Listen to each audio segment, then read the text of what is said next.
अनेकांच्या पोटातील ओठावर येणाऱ्या गुपितांची बिनधास्त मांडणी करणारं बातमीपत्र। उपमुख्यमंत्री पदाची शपथ जी आहे सुनीत्रा पवार घेणार अशी माहिती आहे। तत्पूर्वी तुमची एक महत्त्वाची बैठक जी आहे ती देवगिरी बंगल्यावरती पार पडते, काय सांगाल? शांतता। राष्ट्रवादी काँग्रेस पक्षाच्या प्रमुख नेत्यांची बैठक पार पडली। 2 वाजता विधिमंडळ राष्ट्रवादी काँग्रेस पक्षाची बैठक होईल। त्यामध्ये जी औपचारिकता आहे ती त्या ठिकाणी पार पाडली जाईल।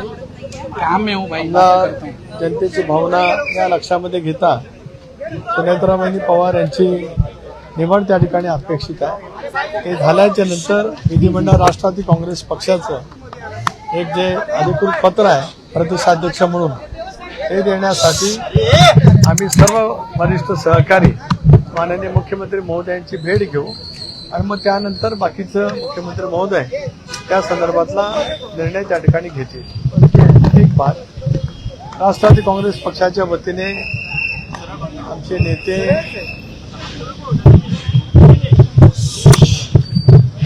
आदरणीय अजितदादा त्यात नाही, हे दुःख आम्ही पोचवू शकत नाही। त्यांचा अस्थि कलश संबंध महाराष्ट्रातल्या प्रत्येक तालुक्यात खेड्यापाड्यामध्ये हा सुद्धा आम्ही नजीकच्या कालावधीमध्ये देणार आहोत।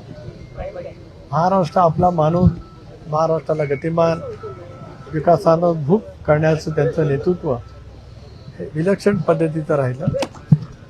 झपाटल्यासारखं काम करत संबंध महाराष्ट्राला दादांनी जी सेवा दिली त्यामुळे तो अस्थि कलश महाराष्ट्राच्या संबंध तालुक्यामध्ये पक्षाच्या माध्यमातून त्या ठिकाणी देण्यात जाणार आहे।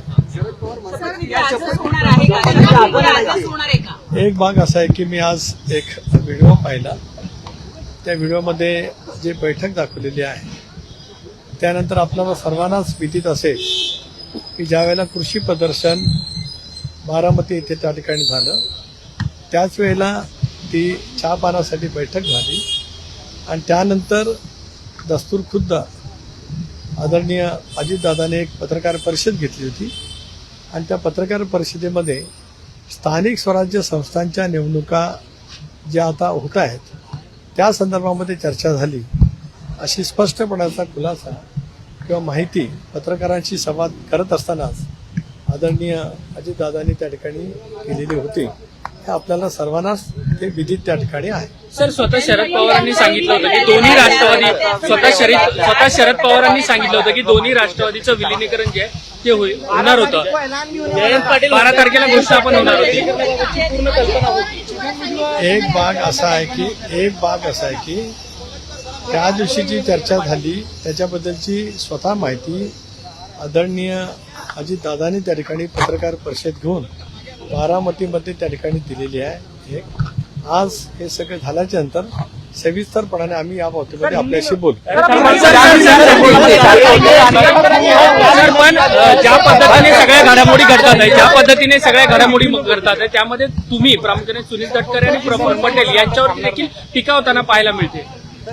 राष्ट्रवादी काँग्रेस पक्ष, राष्ट्रवादी काँग्रेस पक्षाचा परिवार, राष्ट्रवादी काँग्रेस पक्षाचे आमदार जनभावना लक्षामध्ये घेत आम्ही हा सामुदायिकरित्या निर्णय त्या ठिकाणी घेतलेला आहे। धन्यवाद। बेधडक निर्भीड बिनधास्त मांडणी करणारा खबऱ्या लाईव्ह।